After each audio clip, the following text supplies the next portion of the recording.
Brenna Brown, and today I'm going to talk to you about the benefits of halfway houses. To kind of give you a little introduction, I'm going to talk to you about what exactly a halfway house is. Halfway houses are transitional living places. There are many factors that go into deciding whether a prisoner can be placed within a halfway house or not. For instance, local resources, the prisoner's incarceration history, and the nature of underlying offenses. Those who are placed within a halfway house may have a few outside temptations, including alcohol or drugs, and the chance of being influenced by the wrong group of people. It is important that someone in a halfway house can successfully get through treatment so they can start their lives again. Once someone has entered a halfway house, they are there for a period of time. There are some things that a resident must be very meticulous of when they are in a halfway house. That way they can receive the help that they need so the offenders can re-enter society with an easier transition. The overall question that will be proposed throughout the entirety of this presentation is, what are the benefits of a halfway house? Throughout the research proposal, there will be 3 pieces of literature looked at to see what type of research others have done in the past. After the literature has been reflected on, a method will then be proposed alongside of a proposed research design. The first piece of literature that I looked at throughout my study was the testing, the functions, and effects of the parole halfway houses. This piece of literature was a case study conducted by James Bay in 1976. The case study focused on a halfway house in Boston, Massachusetts, named the Brook House. Research on the Brook House was compiled over a 7-year period to find the impact of recidivism on the clients within this particular halfway house. Brook House opened their doors in 1965, where the program then began taking placements from federal correctional institutions on pre-release status, and as well as parolees from the state system. Brook House was known for using reality therapy treatment plan throughout their existence. The focus of reality therapy was to concentrate on the client's current and potential life needs and to possible non-criminal paths to their achievement. Brook House was designed to help offenders that were incarcerated for a long period and had very little, if any, community resources to help them with the job placement, work habits, and financial planning. Statistical findings within the case study suggested that halfway program can be useful within the correctional system's release process. They show that the program must be judged in terms of its impact on all those sent to the halfway house for help. Researchers concluded that there is no evidence to suggest that recidivism rates reduced among Brook House clients being paroled into this program.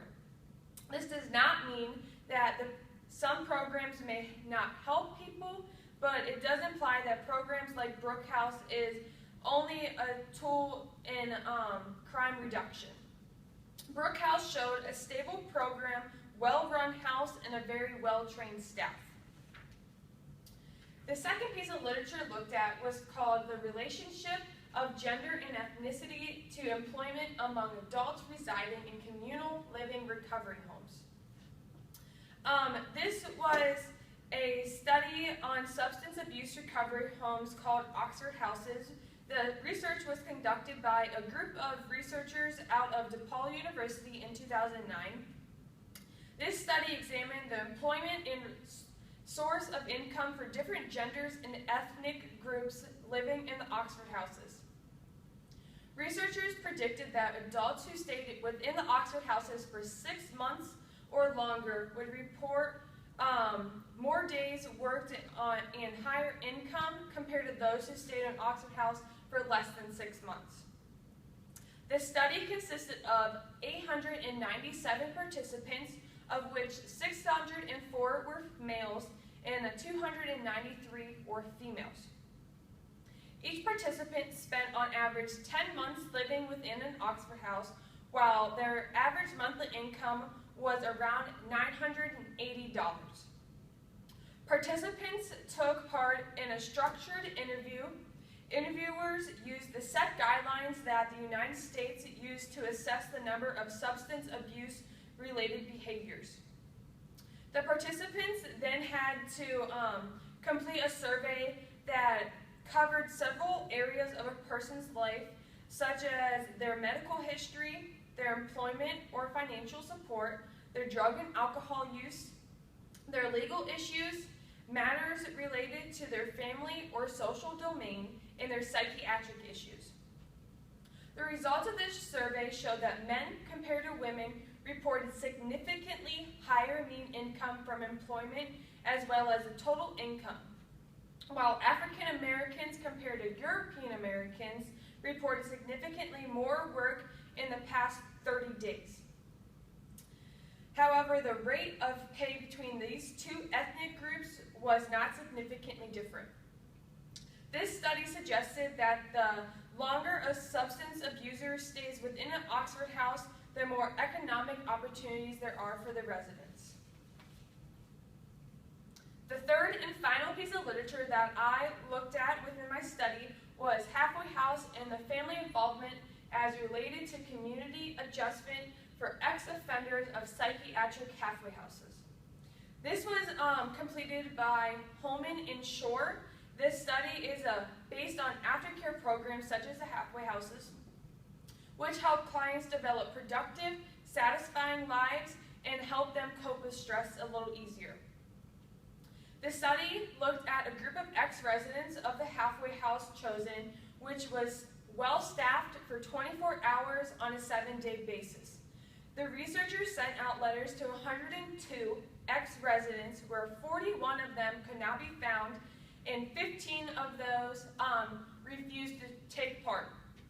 The researchers had to have the remaining 46 ex-residents fill out the questionnaires, while 6 of them kind of filled out the surveys completely bizarre or they didn't complete it at all, so they were dropped from the study. The final sample then consisted of 40 ex-residents, where each of them then began to fill out the preference and support questionnaire, the CATS adjustment scale, and the general information questionnaire. The results of the study suggested that the support systems such as family and friends of the ex-residents of the halfway house develop when they move into the community as a good measure of their adjustment back into the community. The study found that having stable support of the halfway house seemed to be a significant factor for the ex-residents staying within the community. Overall, having peer support was more important to the ex-residents within the study rather than having the staff support within the halfway house itself. The overall question at hand throughout the entirety of this study was, what are the benefits of halfway houses? The dependent variable within the overall question is halfway houses, while the independent variables that will be focused on are recidivism rates lowering, having a higher chance of employment, and being able to make an easier transition back into society. This will be done by both quantitative and qualitative information. We'll do this to get the proper results of the research proposal. The 3 hypotheses that will be answered within the research are: if halfway houses are available for offenders who need them, then recidivism rates will then lower. If halfway houses are available for offenders who need them, then offenders have a higher chance of employment. And the third is, if halfway houses are available for offenders who need them, then offenders have an easier transition back into society.